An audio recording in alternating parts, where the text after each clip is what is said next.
muna so ne ya zama to a yabon cikin sauki a ƙara amali cikin sauki ka ta ga gaskiya to yanzu uban waye wata ciki to ke cikin wata nawa ke da shi fara ga mana cikin wata nawa biyar kana cikin wata biyar ba da ma ce baka yi abu ka amsa kai kuma salati 10 ga annabi kowa yake sallallahu alaihi wasallam a comment section.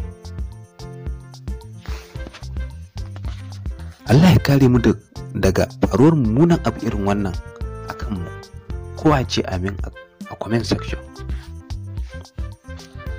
Sannan wanda bai yi subscribe ba, dan arzikin annabi Muhammadu Rasulullahi sallallahu alaihi wasallam yayi kafin mu wuce. Sannan dan Allah dan annabi, dan arzikin annabi Muhammadu dai, kowa ya danna like akan wannan bidiyon, kuma sannan a yi share domin sauran 'yan uwa da abokan arziki su gani. To kada daina cika ku da surutu ga ainihin rahoton. Wannan yariyan wace farko waye sunan karkunna? Waye sunanka? Sunana Ahmadu Muhammad. Kana zaune a ina? Ina zaune a Mangoroji, unguwar mu ɗaya da su.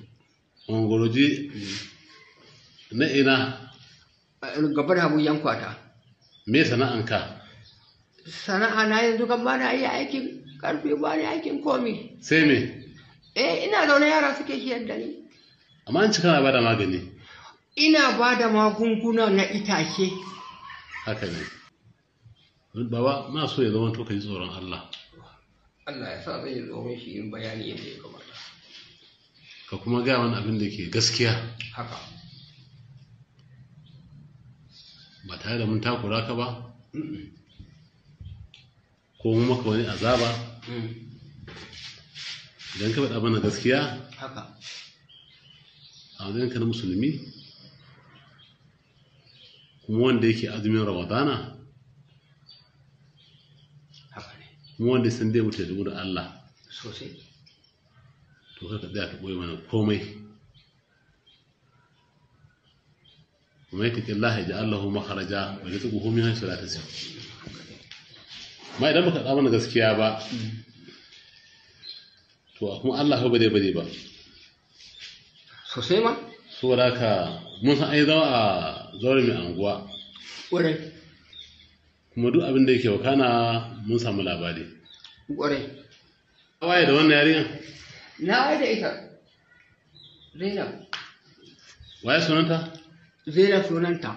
Me ya alaƙan ku da ita Zainab tsakani da Allah? Wannan tsakani da Allah gata takan zo wurina neman kuɗi.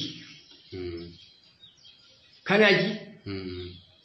To idan ta zo wani lokaci sai in ɗauki naira 100 in bata, wani lokaci ɗauki naira 20 in bata.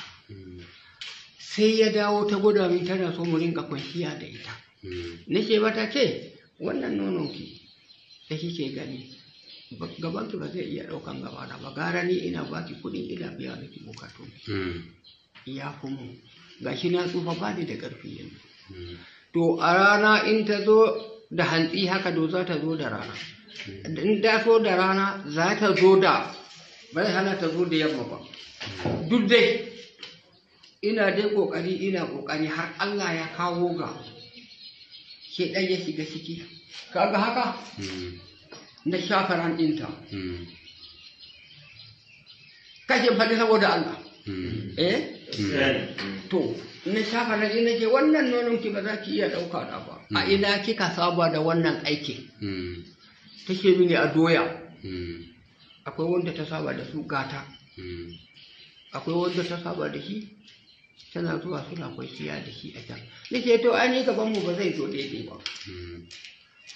To a ranar ɗin in ba don ta kasa ba a ranar da za a yi.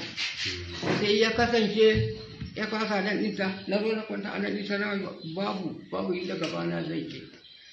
Haka ta tashi. Da ɗauki 200 na bata. Ba wani kasa. Sai nake mata. Ina zuwa. Kada ka ɗauki dogon jawabi. Ka kwanta da ita haka ne? Amma a ranar ba? Ina kwanta amma ba samu gaba da ya shige ta ba. Da tijo? na ga maka cewa kai tsoron Allah ka ga mu gaskiya. Ina zuwa mun samu labarin an zauna a ofishin zauren mai anguwa ka yi rubutu ka faɗa an sa hannu daga hannunka an sa hannu ka faɗa cewa da ka ɗauki ɗawainiyanta har ta haihu duk ka amince ka kwanta da ita kuma yanzu ina zuwa yara so kamar ƙarya nan yara kamar ƙarya nan bayan mun samu labarin cewa ina zuwa na ɗauko wannan fa maganar zai ina zuwa bayan mun samu labarin cewa ka taɓa yin cikin wata ma bayan wannan din muna labarin ka ba wannan to da ya kaji kai mu nan ba mun zo hauka ne a nan kurshin kunya ba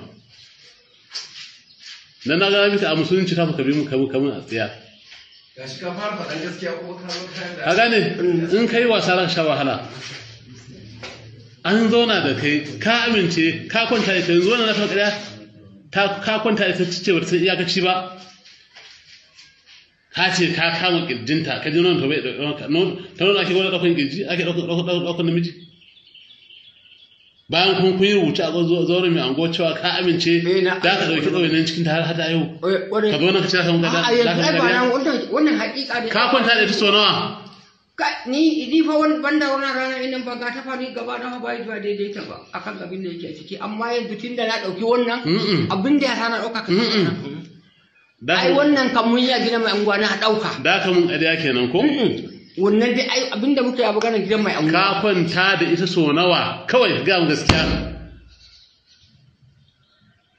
kai ya kai sau biyu ko ɗaya zera Usmanu ka cika masu kai shi gidan yari sati 4 kai ka bari gaskiya mana ga mana abin da ya dace to ani din abin da yake a ciki ka yi haƙuri kaga na amsa wannan magana nan ba zo mai ango bane nan hukuma ne yau wato ofisa a raho na an ka kan sa hannu ka ga mana ka kwanta ita so nawa kai wallahi gaskiya ko za a yanka ni ban san rauna ne ba gundun ka gani ba kowa ina yi da ita kullum da yawa kenan kwanta a'a shikenan a'a ko a takaice dai 2-3 din nan takan zo waje na in abin nan in shigo amma yana shiga kai gaba na ba shigar ta Allah ashe kai kaso gaba ne da kai babu to Allah shi kiyashe mu kar ku manta like subscribe da share ga wasu bidiyoyin namu nan ku kalla